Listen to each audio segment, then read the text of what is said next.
जो मैंने अपनी मसीह लाइफ में देखा है, मैं आपको उस एक्सपीरियंस से और वचन से आपको बताता हूं प्रार्थना कैसे करनी चाहिए। सीधा डायरेक्ट प्रभु यीशु मसीह का वचन करें। आज बड़े ध्यान से इस प्रार्थना को, इस वचन को सुनना। अगर आपने सुना और माना, लाइफ सेम नहीं होगी, उत्तर आएंगे, आपकी लाइफ रिलीज होगी, शैतान से डिलीवरेंस होगी, हर तरह से आप ऊंचा जाएंगे। आमीन खड़कने वाला चाहिए जरा। अपने हाथों को उठाओ। जो कुछ आज मैं सुनता हूं, मैं उस पे फलों को लाकर अपने परमेश्वर को खुश करूंगा प्रभु यीशु मसीह के सामर्थी नाम में। जोर से तारीफ करो, जितने हाथों में ताकत है, जोर से। लूका 6 उसकी 12 और 13 आयत को हम पढ़ेंगे। उसमें लिखा है कि उन दिनों में वह पहाड़ पर प्रार्थना करने के लिए गया और परमेश्वर से प्रार्थना करने में सारी रात बिताई।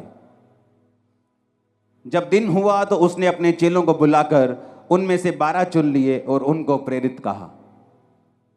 बाइबल कहती है प्रभु यीशु मसीह ने सारी रात प्रार्थना की। पहाड़ पर प्रार्थना करने के लिए गए और सारी रात प्रार्थना करते रहे, क्योंकि दिन को परमेश्वर को चेलों को चुनना था। एक इंपॉर्टेंट काम परमेश्वर ने करना था।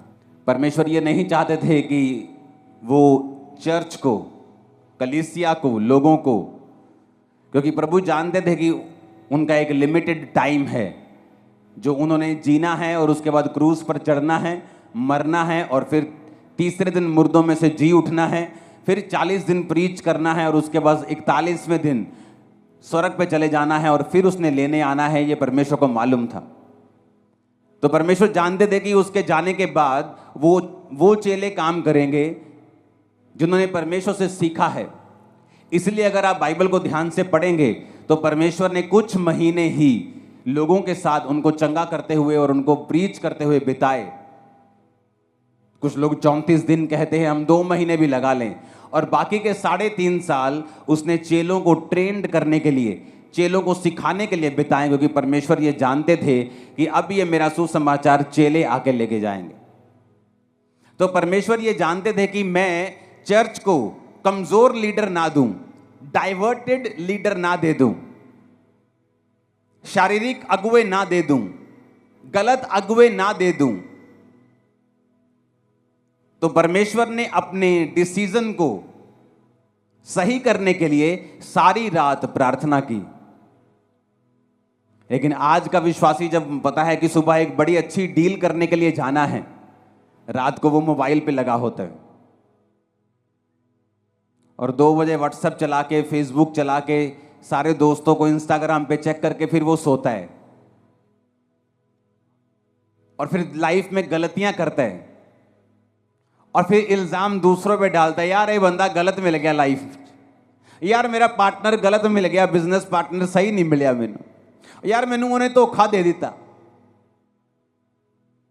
जीसस जानते थे कि अपना फेलियर किसी के ऊपर डालने के बजाय ये अच्छा है कि मैं सारी रात परमेश्वर से प्रार्थना करूं और परमेश्वर से अगुवाई को मांगूं और अपने डिसीजंस के ऊपर परमेश्वर की अगुवाई को लूं, ताकि मैं कोई भी गलती ना करूं। हालांकि उन 12 चेलों में से एक व्यक्ति शैतान था, यहूदा इस्करियोती, लेकिन वो भी परमेश्वर की इच्छा के नीचे ही था कि उसका चेला ही उसे पकड़वाएगा। उसका प्रेम करने वाला, उसको चुंबन देने वाला, किस करने वाला चेला ही उसे पकड़वाएगा। लेकिन आज कितने विश्वासी हैं जो अपनी लाइफ के इंपॉर्टेंट डिसीजंस लेने हो तो वो प्रार्थना के साथ जाते हैं। आपके बच्चों को कौन से स्कूल में डालना है, ये प्रार्थना का विषय है। आपको किस जगह पर कैसे सेवकाई करनी है, प्रार्थना का विषय है। इस सेवकाई को करने से पहले, इस सेवकाई को शुरू करने से पहले मैं लंबी लंबी रातों प्रार्थनाओं में रहा हूं कि मुझे किस तरह से शुरुआत करनी है, कहां करनी है, मुझे कुछ मालूम नहीं था। बाइबल कहती है प्रार्थना छुटकारे को लेके आती है, लेकिन आज कितने विश्वासी हैं जो प्रार्थना करते हैं। अक्टूबर महीना एक बहुत स्पिरिचुअल महीना है और सबसे इंपॉर्टेंट महीनों में एक है आप लोगों के लिए। मैं आपको बता रहा हूं स्पिरिचुअली, मैं इसमें डिटेल में नहीं जाना चाहता, लोग जादू और टोनों के नीचे रहते हैं इन महीनों में, लेकिन इन्हीं महीनों में परमेश्वर का आत्मा भी आपकी लाइफ में बड़े काम करना चाहता है। बहुत लोग ये जानते हैं कि प्रार्थना करने से वो छूट जाएंगे, लेकिन जब भी वो प्रार्थना करने के लिए बैठते हैं, शैतान पूरी तरह से उन पे फाइट करता है। आपके परिवार के बीच से होके, आपके शरीर के बीच से होके, इच्छाओं के बीच से होके, आपको जब प्रार्थना करने का समय होता है, हर तरह के नेगेटिव ख्याल आपके मन में आता है, हर तरह का अविश्वास आपके मन में आता है। तो मैं भी ये क्वेश्चन करना चाहता हूं कि जब आप प्रार्थना करने के लिए बैठते हैं तभी ऐसा क्यों होता है? आप टीवी देखने के लिए बैठते तब ऐसा क्यों नहीं होता? जब आप प्रार्थना करने के लिए बैठते हैं तभी अविश्वास मन में क्यों आता है? तभी शैतान मन में क्यों आता है? तभी नेगेटिव बात मन में क्यों आती? तभी पाप मन में क्यों आता है? क्योंकि शैतान को मालूम है प्रेयर में छुटकारा है। उसको पता है कि प्रेयर के द्वारा ही आप अगले लेवल तक जा सकते हो। उसको पता है कि प्रेयर के द्वारा ही आप ऐसे डिसीजन ले सकते हो जो आप अपने दिमाग से कभी नहीं ले पा रहे थे। क्योंकि उसको पता है कि जब आप प्रेयर करेंगे तो परमेश्वर आपकी स्पिरिट में आपकी अगुवाई करेगा। झट से आपको अंदर एक लाइट की तरह जगता है, जैसे लाइट जगती है ना एकदम कमरे में, वो मोमेंट एक लाइट की तरह होता है। जस्ट आपकी स्पिरिट में ऐसे आता है लाइट की तरह, और आपको मालूम होता है कि परमेश्वर ने आपसे बात की है। लेकिन ये सारी चीजें प्रार्थना में होती हैं और वचन पढ़ने के दौरान होती हैं, जब आप प्रार्थना वाले स्थान में होते हैं और आप वचन पढ़ते हैं। आप जानते हैं बाइबल में लिखा है कि प्रभु यीशु मसीह के कोड़े खाने से आप लोग चंगे हुए। लिखा है कि नहीं लिखा? तब भी कुछ विश्वासी बीमार रहेंगे। ऐसा क्यों? अगर यीशु मसीह के कोड़े खाने से हम चंगे हुए हैं, अगर हमारे परमेश्वर ने प्राइस पे कर दिया है, मूल्य अदा कर दिया है, तो फिर भी बीमारी क्यों? बीमारी इसलिए क्योंकि बाइबल का वचन कभी भी अपने आप पूरा नहीं होता। जिस तरह इंडिया का संविधान जो आपको ताकत देता है, जो ये कहता है कि जब आपने एक प्रॉपर्टी के पैसे पे कर दिए और वो प्रॉपर्टी की रजिस्ट्री आपके नाम के ऊपर है, तो कोई दूसरा उस पर कब्जा नहीं कर सकता, लेकिन फिर भी लोग कब्जा कर लेते हैं, हाँ या ना? फिर आप क्या करते हैं? आप कोर्ट में जाते हैं। आप कोर्ट में जाके बोलते हैं जज साहब को, जज साहब आपके संविधान में लिखा है कि ऐसा ऐसा ऐसा लॉ है, इस लॉ के मुताबिक ये मैं इस प्रॉपर्टी का मालिक हूं, कागज मेरे नाम पे हैं। तो वो जज डिसीजन देता है, जब सब कुछ जांच परख लेता है कि उस बंदे को बाहर निकाला जाए। लेकिन अगर आप केस नहीं करेंगे तो वो बंदा जो है वो आपकी प्रॉपर्टी के ऊपर कब्जा किए रहेगा। आप रोते रहिए, आप करलाते रहिए, आप भीख मांगते रहिए, आप रेंट पे रहते रहिए, आप कुछ भी करते रहिए, नुकसान झेलते रहिए, लेकिन ये सारी चीजें आपका छुटकारे का कारण नहीं बन सकती जब तक आप केस नहीं करेंगे। उसी तरह से आपको परमेश्वर के वचन जो बाइबल में लिखे हैं अपने आप से कभी भी पूरे नहीं होंगे जब तक आप इन वचनों को लेंगे नहीं। जब 2005 में बीमार था, जब मैंने आपको अपनी बाइबल, पहली बाइबल दिखाई थी, तो वो कहीं कहीं से काली है, कहीं कहीं से वो येलो है। क्यों? क्योंकि मेरे सिर पे जब मेरे को मेंटली अपसेट के अटैक होते थे तो बहुत सारा अनॉइंटिंग ऑयल मेरे सिर पे लगा रहता था। तो जब वचन मेरे सामने आता था, जहां हीलिंग होती थी, जहां कुछ छुटकारे का वचन होता था, तो मुझे रोना आता था और मैं बाइबल को पकड़ के ऐसे सिर पे लगाता था, वो तेल लगता था पेपर्स के ऊपर, वो काले हो जाते थे। तो मैं प्रभु से पूछता था कि परमेश्वर तेरे वचन में लिखा हुआ है, मैंने थोड़ी लिखा है, ये वचन मैंने थोड़ी बनाया है, तेरे वचन में लिखा हुआ है धर्मी का वंश बचाया जाएगा, तेरे वचन में लिखा हुआ है कि तेरे कोड़े खाने से मैं चंगा हो चुका हूं, तेरे वचन में लिखा हुआ है, अब ये तेरा वचन मेरी जिंदगी में पूरा हो। अपने आप कुछ नहीं होगा। पेंटीकोस्त के दिन चेले प्रार्थना कर रहे थे। क्या प्रार्थना कर रहे थे?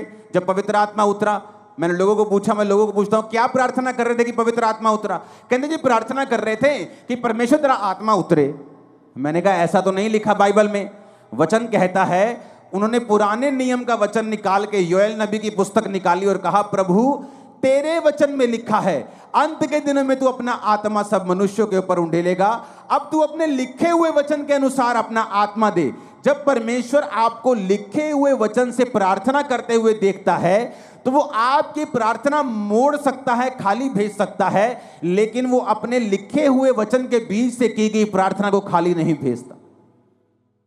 कितने मेरी बात को समझ रहे हैं? जब आप जज को बोलते हैं जज साहब इसको छोड़ दीजिए, ये अपनी मां का एक लौता बेटा है, इसकी मां मर जाएगी, तो जज इस बिहाफ पर गुनहगार को छोड़ता नहीं है। आप कुछ भी मत बोलिए जज को, ये अकेला बेटा है कि इसकी मां के 14 बच्चे हैं, छोड़ दीजिए। आप ये बताइए जज को कि ये प्रूफ है जी, ये निर्दोष है। जज और कुछ नहीं पूछेगा, उसको छोड़ देगा, हाँ या ना। उसी तरह से आप परमेश्वर को धमकियां देते हैं, प्रभु मेरा अभी मैं तो अभी जवान हुई हूं। आप धमकियां देते हैं, प्रभु मेरा बच्चा अभी छोटा है। आप धमकी देते हैं, प्रभु मेरे पास पैसा नहीं है तो मेरी मां को कैंसर कैसे हो आप धमकियां देते हैं, उसका कोई भी असर परमेश्वर पे नहीं होगा, क्योंकि वो लिखे हुए वचन से बीच में से जो प्रार्थना की जाती है उसको वो सुनता है और उत्तर देता है, क्योंकि वो अपने वचन का इनकार नहीं कर सकता। एक विश्वासी को कैसे प्रार्थना करनी चाहिए, आज बड़े ध्यान से इस प्रार्थना को, इस वचन को सुनना। अगर आपने सुना और माना, लाइफ सेम नहीं होगी, उत्तर आएंगे, आपकी लाइफ रिलीज होगी, शैतान से डिलीवरेंस होगी, हर तरह से आप ऊंचा जाएंगे। आमीन खड़कने वाला चाहिए जरा। अब आपको बात बड़े ध्यान से समझना है, एक विश्वासी को प्रार्थना कैसे करनी चाहिए, यह मैं आपको समझाता हूं। ये मैं उन लोगों को समझाता हूं कई बार जो मेरे पास मिलने के लिए आते हैं, लेकिन आज मैं आप सबको समझा रहा हूं। एक विश्वासी को प्रार्थना कैसे करनी चाहिए, कौन सी प्रार्थना है जिससे आपकी लाइफ में रिजल्ट आता है। अब आपने ये बात समझ ली कि प्रार्थना जरूरी है, प्रार्थना नहीं करेंगे परमेश्वर उत्तर नहीं देगा। उसने लिखा है मांगो तो दिया जाएगा। वचन, ये आप बोलेंगे वचन में तो लिखा है कि परमेश्वर मांगने से पहले जानता है तुम्हें किन वस्तुओं की जरूरत है। हाँ, वो जानता है तुम्हें किन वस्तुओं की जरूरत है, लेकिन देता तभी है जब तुम मांगते हो, क्योंकि वो अपने वचन को पूरा करता है। मांगो तो दिया, ढूंढो तो तुम, खटखटाओ तो तुम्हारे लिए खोला जाएगा। अब शैतान बुरी कोशिश करता है कि जब तुम प्रार्थना करने के लिए बैठो, तुम्हें फोन याद आ जाए, तुम्हें सॉन्ग याद आ जाए, तुम्हें कुछ बात याद आ जाए, तुम्हें काम याद आ जाए, एनीथिंग पॉसिबल, पॉजिटिव और नेगेटिव एनीथिंग वो आपको याद करवाएगा, क्योंकि उसको मालूम है कि प्रार्थना ही एक ऐसा एक लौता माध्यम है जिसके द्वारा तुम परमेश्वर के साथ जुड़ते हो और आगे बढ़ते हो, और परमेश्वर का आत्मा तुम्हारी अगुवाई करता है। जो मैंने अपनी मसीह लाइफ में देखा है, मैं आपको उस एक्सपीरियंस से और वचन से आपको बताता हूं प्रार्थना कैसे करनी चाहिए। आपको दिन में सुबह प्रार्थना करनी चाहिए, आपकी पर्सनल प्रेयर, जिसमें आप सिर्फ अपने लिए, अपने परिवार के लिए, अपने काम के लिए, अगर आप पास्टर हैं तो अपनी सेवकाई के लिए आप प्रार्थना करते हैं। अगर आप सुबह 1.5 घंटा प्रार्थना करने के लिए बैठे हैं, क्योंकि उसके बाद आपको काम पे निकलना है, तो आपको पौना घंटा प्रार्थना करनी है, 45 मिनट। आधा घंटा आप वचन पढ़ें और बाकी का 15 मिनट आप वचन को खोलें और अपनी लाइफ के मुताबिक, मान लीजिए एक विश्वासी बीमार है, वो नीति वचन को निकाले 3 को, वो यशाया 54 को, वो भजन संहिता 103 को, वो इस तरह के वचन निकाले जहां परमेश्वर ने आपको शारीरिक चंगाई की वायदा किया है। आप उस वचन को पढ़ें कि परमेश्वर तेरे वचन में लिखा है। जिस तरह जब मुझे रोग था तो मैं परमेश्वर को बोलता था कि प्रभु तेरे वचन में लिखा है भजन संहिता में कि तू मुझे दीर्घ आयु से तृप्त करेगा, तो मैं प्रभु से बात करता था, लड़ता था, जैसे फाइट करते हैं। किससे? वचन से। इमोशनल फाइट नहीं, उसका कोई फायदा नहीं।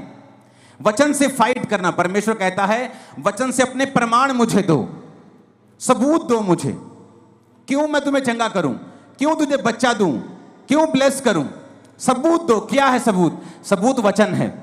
तो प्रभु से मैं बोलता था प्रभु तेरे वचन में लिखा है कि तू मुझे दीर्घ आयु से तृप्त करेगा, तो क्या इस रोग के साथ मैं दीर्घ आयु जी सकता हूं?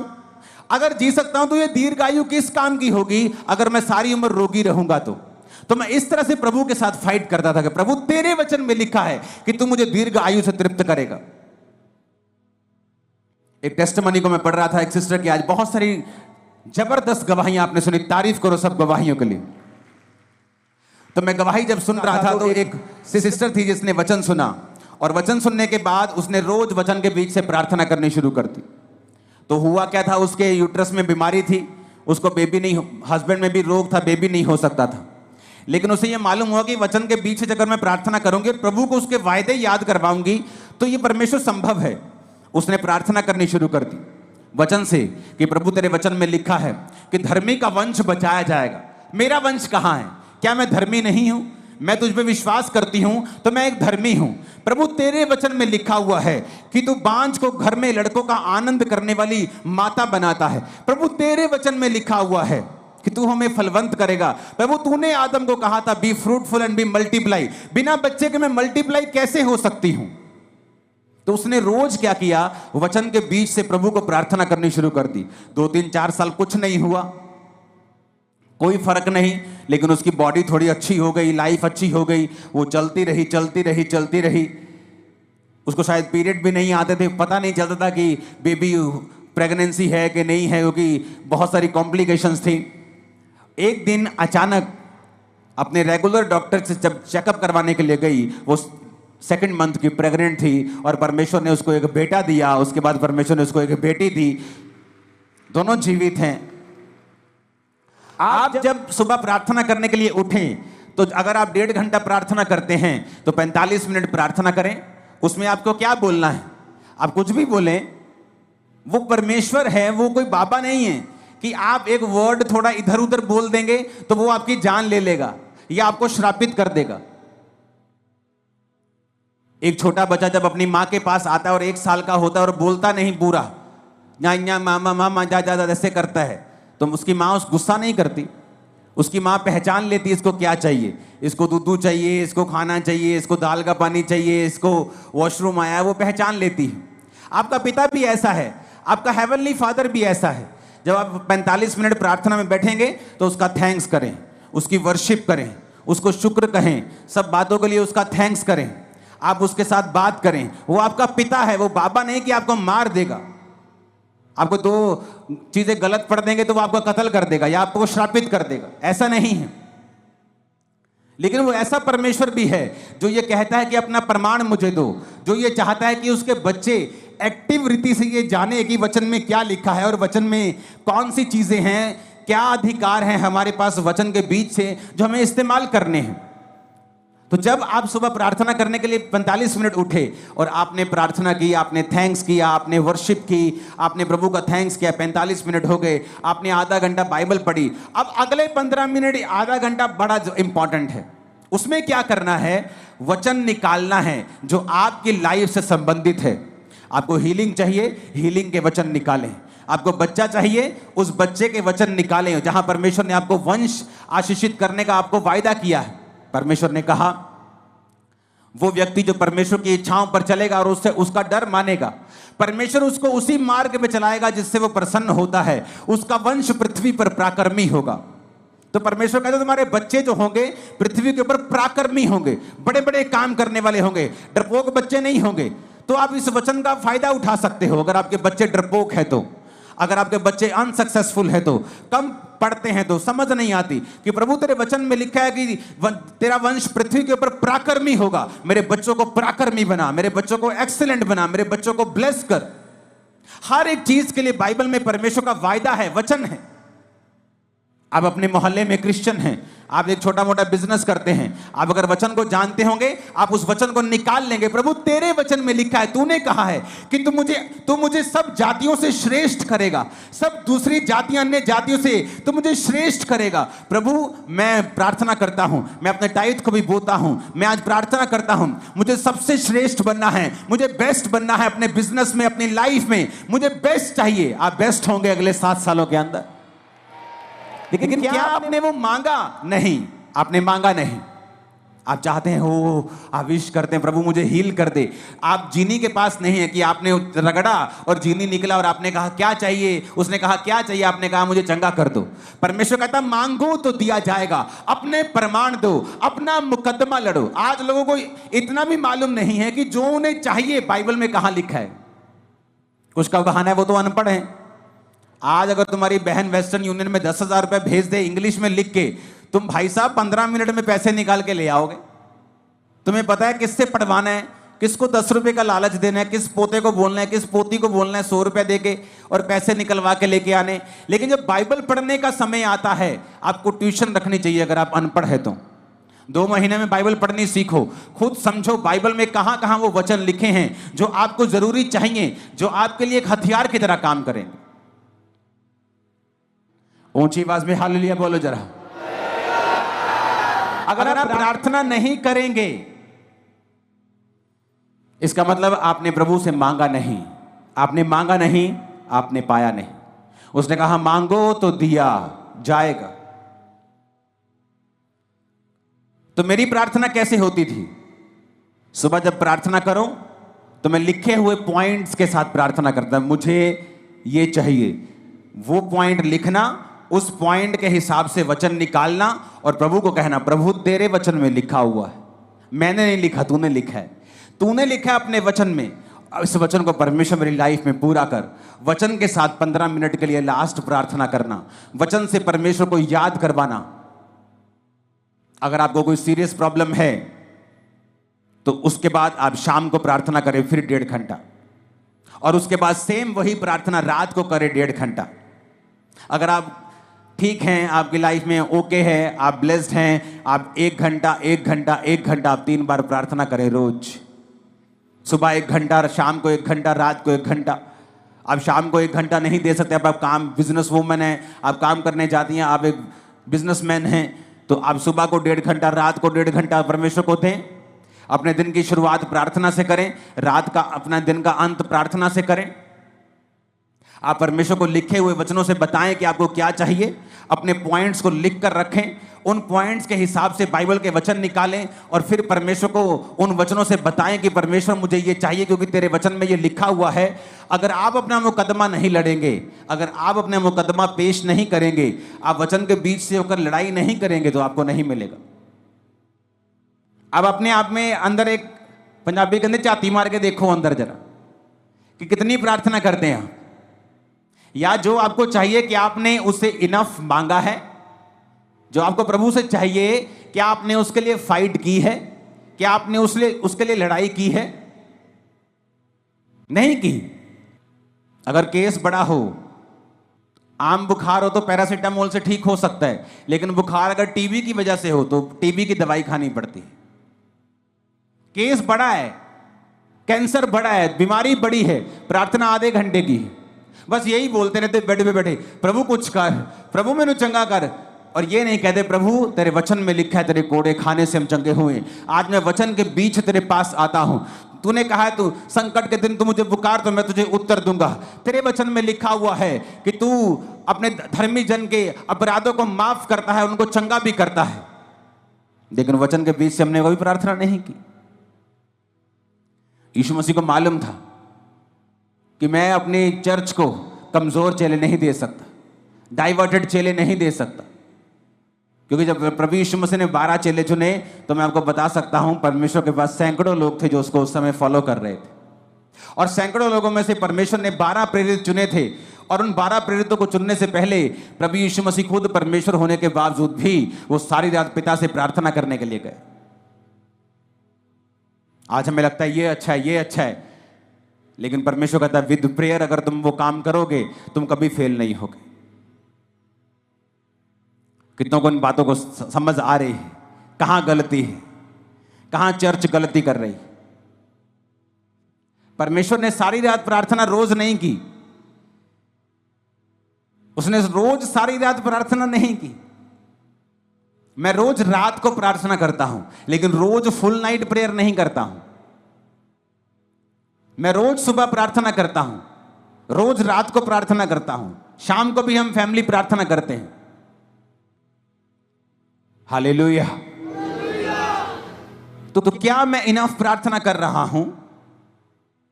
तो ये बेस्ट है कि अगर आप 1+1+1 प्रार्थना करें। अगर आप 1 घंटा प्रार्थना करने के लिए बैठे हैं सुबह 1.5 घंटा, तो आधा पौना घंटा आप प्रार्थना करें, प्रभु से अपने वर्शिप करें, उसका थैंक्स करें। उसके बाद आप बाइबल पढ़ें कुछ समय के लिए, और फिर कुछ समय आप बाइबल के वचनों के बीच से होकर प्रार्थना करें। आपकी लाइफ कभी भी सेम नहीं रहेगी। अगर आपको इस बात का प्रमाण देखना है तो एक काम करें, अपनी बाइबल के पीछे एक पेंसिल ले लें और अपनी बाइबल के पीछे पेंसिल से अपने प्रेयर पॉइंट लिखें, आपको क्या क्या चाहिए। पहला पॉइंट क्या चाहिए, दूसरा क्या चाहिए, तीसरा क्या चाहिए, चौथा क्या चाहिए। पेंसिल से लिखें, पेन से नहीं लिखना। और उन पेंसिल से लिखे हुए जो आपके प्रेयर पॉइंट हैं उन्हें वचन के बीच से होकर आप रोज 1+1+1 रोज 2 समय कम से कम 1.5 घंटा या 1 घंटा 3 बार आप रोज परमेश्वर को याद करवाना शुरू करें। आप फिर देखें कुछ महीने बाद कि जो पॉइंट आपने पीछे लिखे हुए हैं, मैं आपको बता सकता हूं वेरी सून उनमें से 50%, 60%, 70%, फिर 90%, 100% आप उन प्रेयर पॉइंट्स को पूरा होते हुए देखेंगे। आप देखेंगे कोई रह ही नहीं गया, आप आगे ऐड करते जाएंगे, वो नए होते जाएंगे, लेकिन जो आपने पुराने ऐड किए होंगे आप देखेंगे कि किस तरह से परमेश्वर ने आपकी लाइफ में वो काम किया।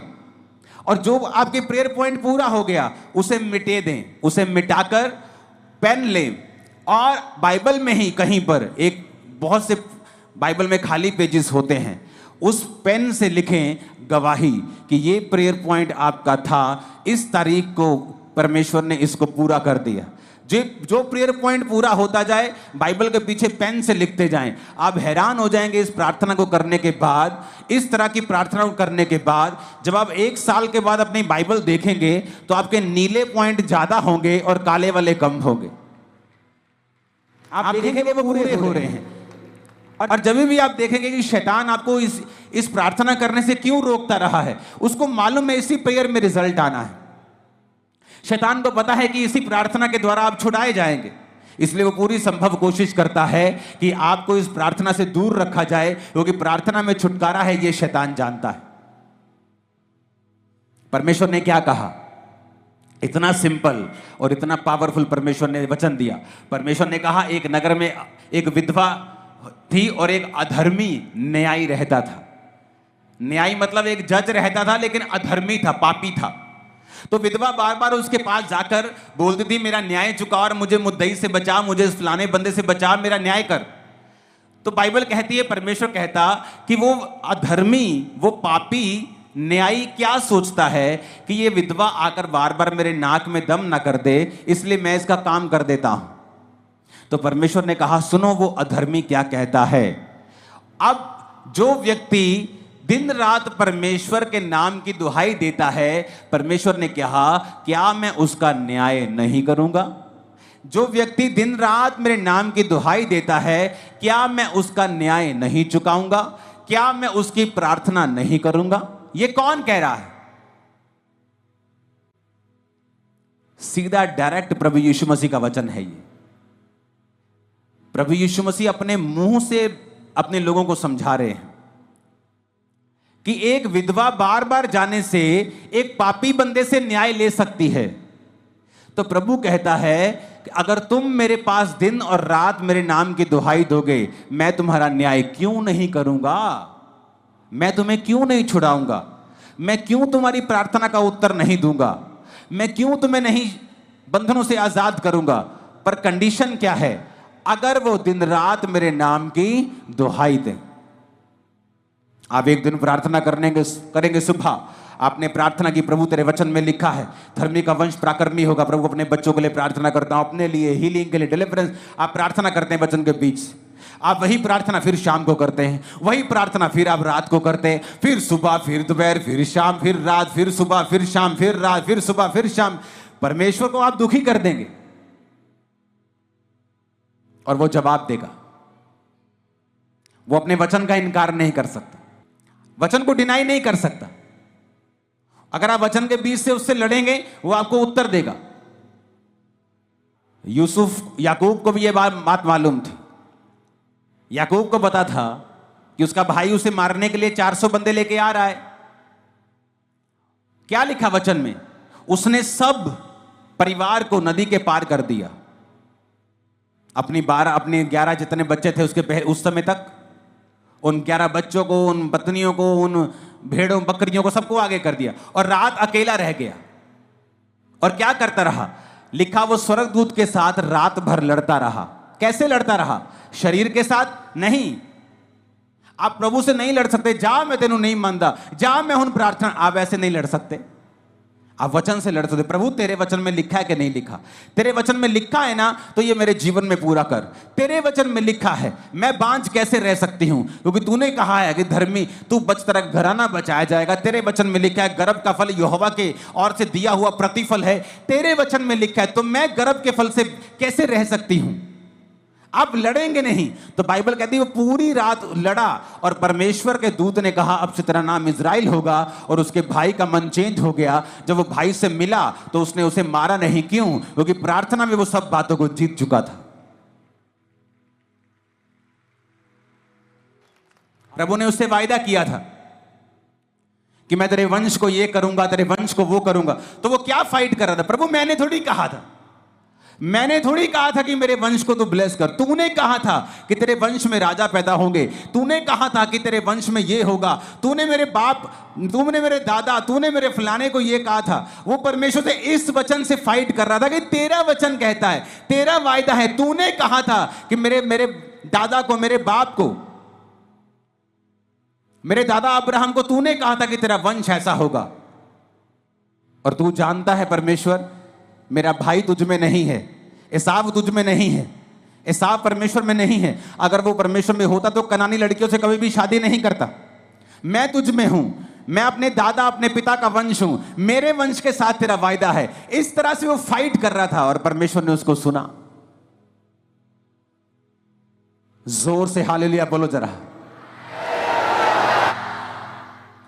आज से अगर ये प्रेयर शुरू की तो नीले पेन से लिखने के लिए जल्दी तैयार हो जाना। लिखना जरूर, आपको समझ आएगी मैं क्या कह रहा हूं।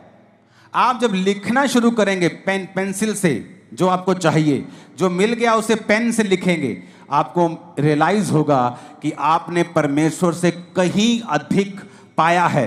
कितनी प्रार्थनाओं को परमेश्वर ने सुना है। आप भूल जाएंगे 3 साल में आज आपको क्या मिला था, लेकिन वो पेन से लिखा हुआ आपको याद करवाता रहेगा। उतना कॉन्फिडेंस आपका बढ़ेगा कि मुझे इस प्रार्थना से उत्तर मिले हैं, इस तरह से मुझे उत्तर मिला था इस समय, उस समय, फलाने साल। अगर उस साल में इतना फंसा हुआ था और मैंने इस रीति के साथ प्रार्थना की, तो वो वचन तो सेम है, आज वो मुझे छुड़ाएगा जैसे उस समय परमेश्वर ने मुझे छुड़ाया था। तो वो सारी उम्र आपकी रक्षा करता रहेगा। इसलिए मैं कहता हूं अपनी बाइबल को ज्यादा चेंज मत करना। मेरी बाइबल का कवर कितनी बार फट जाता है, पेज फट जाता है, उसी को मैं चिपका लेता हूं। मेरे पास हजारों बाइबल पड़ी, लेकिन उस बाइबल में लिखा हुआ है, पीछे पॉइंट्स लिखे हैं, चीजें लिखी हैं, तो मैं चाहता नहीं कि वो मैं मिस करूं। हालेलुया बोलो ऊंची आवाज में। आज से ऊंची आवाज से बोलो, प्रार्थना करेंगे हम इसी तरह से करेंगे, वचन के बीच से करेंगे। आमीन बोलो ऊंची आवाज।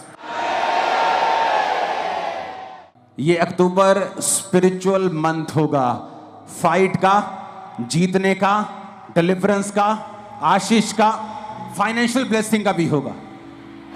आमीन। रोज प्रार्थना करने के लिए तैयार हैं? कैसे प्रार्थना करेंगे रोज? और कहता दिन और रात मेरे नाम की जो दुहाई देंगे। कितना सिंपल है परमेश्वर। उसने कहा है कि विधवा अपना न्याय करवा सकती है, बेवकूफ हो तो तुम क्यों नहीं करवा सकते? एक अधर्मी से, एक पापी से विधवा अपना काम निकलवा सकती है, तो तुम्हारा दिमाग कहां है? तुम धर्मी से, तुम परमेश्वर से काम नहीं निकलवा सकते क्या? एक विधवा एक पापी के पास बार बार जाकर उसको तंग करके काम निकलवा सकती है, परमेश्वर ने कहा, तो तुम्हारा दिमाग कहां है? तुम्हारे दिमाग पर शैतान ने क्यों पर्दा डाला है? तुम अंधे और गूंगे क्यों बनकर बैठे हो? तुम क्यों नहीं दिन और रात परमेश्वर के नाम की दुहाई देते हो? वचन के बीज से क्यों नहीं प्रार्थना करते हो? प्रार्थना करने के लिए परमेश्वर के समीप क्यों नहीं आते हो? और ये एग्जाम्पल खुद प्रभु यीशु मसीह ने अपने मुंह से दी है कि एक विधवा का न्याय अगर अधर्मी पापी कर सकता है, क्योंकि वो एक ऊंची पोस्ट के ऊपर है, लेकिन ना तो परमेश्वर से डरता है, ना किसी आदमी की परवाह करता है, फिर भी विधवा उससे काम निकलवा लेती है, और वो ये सोचता है कि बार बार विधवा मेरे नाक में दम करेगी, तो परमेश्वर कहता है अगर विधवा उसका न्याय करवा सकती है अपना उसके पास जाके, और वो उस विधवा का न्याय कर सकता है, तो परमेश्वर तुम्हारा न्याय क्यों नहीं करेगा? अगर तुम भी कहने का मतलब है उसके नाक में दम कर दो तो। प्रभु भी देखेगा भाई कि कितने दिन हो गए तेरे को सेम वचन से प्रार्थना करते, तू रोज आती है अपने बेबी के लिए, तेरे को 5 साल हो गए हैं, कब तक वो तुम्हारी प्रार्थना को अनसुना करेगा? वो तुम्हें जवाब देगा। तुम्हारी बाइबल का पिछला पन्ना उस नीली लाइंस के साथ भरा हुआ मैं देख रहा हूं, और तुम्हारी गवाहियों के साथ भरा हुआ देख रहा हूं यीशु मसीह के सामर्थी नाम में। परमेश्वर के गहरे वेदों को परमेश्वर के दास के द्वारा जानने के लिए और ऐसी और नई वीडियोस को देखने के लिए हमारे YouTube चैनल को सब्सक्राइब करें और साथ में बेल आइकन को प्रेस करें, ताकि ऐसी और नई वीडियोस की नोटिफिकेशन सबसे पहले आप तक पहुंच सके। जुड़े रहें परमेश्वर की हजूरी के साथ। God bless you.